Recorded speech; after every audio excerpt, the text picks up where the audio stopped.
Here's to Gene and David.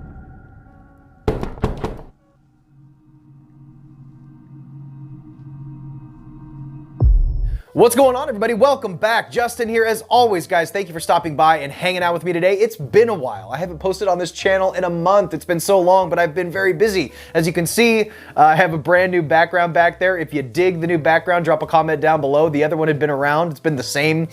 Stared at the same background for approaching 3 years now, so it needed to change. Let me know what you think of it. I think it turned out pretty damn cool, if I do say so myself. I managed to hang all those shelves without everything falling, so I'm pretty proud of myself about that. Right now, the movie we're going to be talking about today, Barry the Bride, was part of Panic Film Fest, Panic Fest, here in Kansas City. It's the 11th annual film fest where we got to see a lot of movies early. We saw Evil Dead Rise on Friday. My review is already shot and edited. That will be dropped. Me and Garrett are going to drop our reviews all at the same time, so that'll be coming up very soon. Saturday, we saw 4 movies alone. I've never sat through that many movies in a row in my life, but what a cool festival. I met Barbara Crampton. I met the star of this film, Scout Taylor Compton. I will be doing tons of Panic Fest, and the Rad Pack will be doing a Rad Pack stream. Mel and Garrett from My Killer Podcast and Born to Be Rad came down, and they stayed right here in this house with me, and I'm sad to see them go. Garrett just took off today, but they came and we had a blast. We saw a bunch of movies, met some cool people, and it was a lot of fun. And one of the movies that we all felt was one of the biggest highlights that we had seen this first weekend. I still have a whole nother week of this fest, so I'll be doing more Panic Fest content, but they left, and out of the first weekend, this was definitely a standout. Evil Dead and Barry the Bride. Guys, this movie, it's going to be premiering on Tubi this week. You can watch it for free. Download the Tubi app. It's free. You have to sit through some commercials or whatnot, but the movies are unedited, uncut, and they have a massive selection of horror. I'm sure most of you are familiar with Tubi, but if you are not, download it. It's a treasure trove of cool films, and this is going to be one of them that's going to be dropping very soon. This movie was written and directed by Chrissy Fox and Spider-One. Spider-One is not only Rob Zombie's brother, but the lead singer and the founding member of Powerman 5000. I had no idea about this. In fact, there was a panel, a Q&A with the cast, director, writer who came in after the movie. I had no idea that Scout Taylor Compton was even going to be at Panic Fest.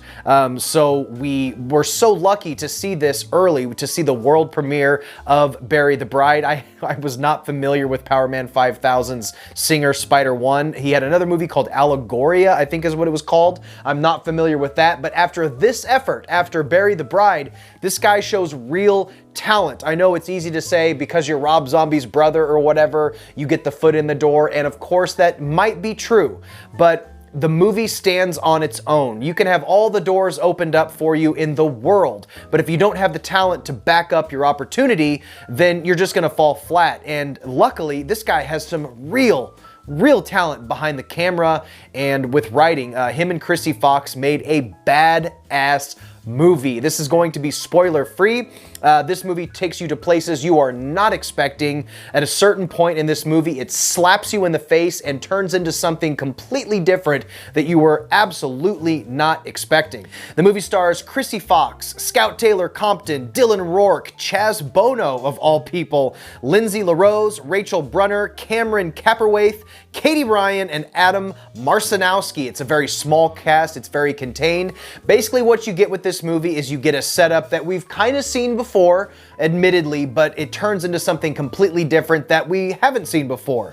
Scout Taylor Compton is the bride in this movie. She's getting married. She goes to this remote place, kind of suggested by her fiance as a great place to go and hang out with her friends for a bachelorette party. So you have, kind of the cast of characters that you would expect in a weekend kind of girl trip type of movie, at least for the beginning of the film. You have kind of the nerdy friend, you have the hot friend, you have Scout Taylor Compton. None of them like her fiance. She's getting married to this guy who's this southern guy who they've never met. She gets engaged and is getting married, and her friends have never met this guy. So they go out to this kind of strange place to have a bachelorette party. They're partying, and then all of a sudden, there's a knock at the door, and her fiance and his friend show up unexpectedly. And they are finally introduced to Scout Taylor Compton's fiance. Now, right off the bat, with movies like this that have a setup about a group of girlfriends who go out to a cabin, it seems kind of cliche, and you're kind of wondering what's going to set this movie apart from all the other movies like it. And that hard switch, that big reveal that happens about halfway through the movie is what makes this movie stand out. There was not one person that I was with that expected the turn that this movie made, including myself. I had no idea what to expect with this movie. The chemistry between all of these characters, many of these actresses or actors and actresses I had never seen before. The only actor that I was personally familiar with is Scout Taylor Compton. I know Chrissy Fox is pretty established in her own right. I was not familiar with her. I had never seen any of her work, nor was I familiar with Spider-One, who directed this movie, and he fucking knocked it out of the park. This movie is suspenseful.